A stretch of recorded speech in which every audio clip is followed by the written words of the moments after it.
Selamat datang di Minang di Hati. Baiklah, kali ini saya akan menjelaskan tentang larangan pernikahan satu suku di adat Minangkabau serta 5 kategori dari pernikahan sesuku tersebut. Sebelum membahas 5 kategori tersebut, kita akan membahas terlebih dahulu apa yang dimaksud dengan satu suku itu sendiri. Satu suku memiliki arti yaitu semua keturunan dari nenek ke bawah yang dihitung menurut garis ibu. Semua keturunan nenek ini disebut sepersukuan atau sasuku. Kelompok sepersukuan ini dikepalai oleh seorang penghulu suku.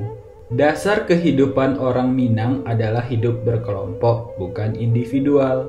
Pembentukan kelompok diatur sesuai ketentuan garis ibu, yang lazim disebut dengan sistem kekerabatan matrilineal. Begitupun dalam pengelompokan suku. Untuk pengkategorian cinta satu suku di Minangkabau ada 5 kategori. Berikut kami akan sajikan 5 kategori kawin sesuku di adat Minangkabau.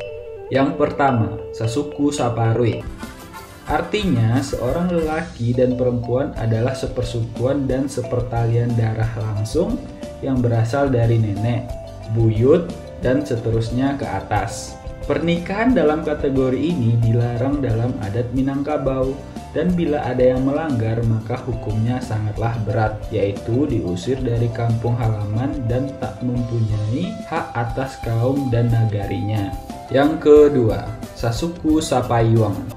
Kondisi ini adalah ketika seorang lelaki dan perempuan yang sepersukuan berasal dari nenek yang berbeda, namun masih satu datuk, yaitu penghulu dari kaum tersebut.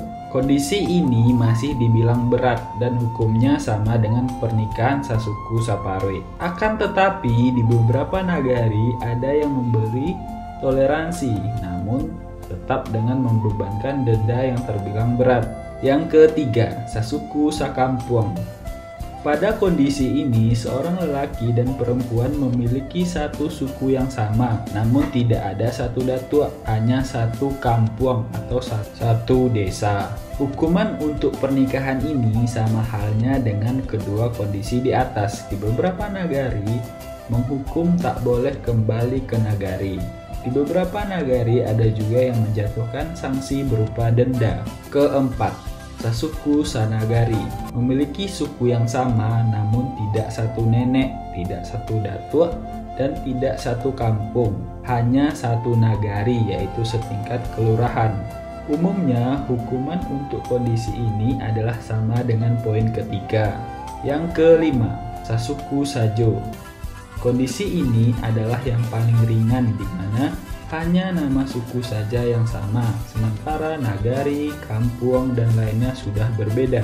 Umumnya kondisi ini seperti diperbolehkan untuk menikah, meskipun akan mendapatkan pertentangan dari kaum dan adat. Dari penjelasan di atas, apakah teman-teman semua ada yang mengalami cinta satu suku? Boleh komen di bawah ya.